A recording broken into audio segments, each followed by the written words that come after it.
আব্বাই কল দিছিল, আমাকে যাইতে দেরি হইতাছে, রেডি হইবেন না? না, আমি যাইবো না, তুমি যাও। আপনি আমার উপরে এখনো রাগ করে আছেন, তাই না? না, আমার এমনিতে ভালো লাগতেছে না, তুমি যাও। গত রাতের জন্য আপনি আমার সাথে এখনো এরকম করতেছেন, তাই না? গতকাল রাতে তুমি আমার সাথে যেই ব্যবহার করছো না, আমার এই মনটারে ভাঙ্গা চুরে একদম টুকরা টুকরা করে দিছে।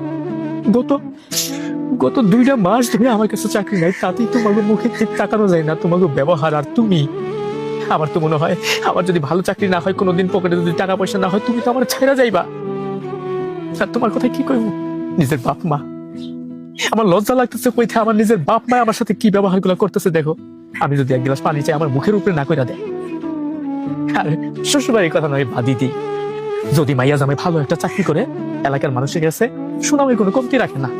আর সেই মাইয়া জামাইটাই যদি কোনোদিন অভাবে পড়া যায়, পকেটে যদি টাকা না থাকে, ভালো একটা চাকরি না থাকে, তাহলে এলাকার মানুষের কাছে পরিচয় দিতে লজ্জা পায়। দেখো, আমি এমন মানুষ না যে নিজের রাগটা তোমাকে উপরে দেখাইনি।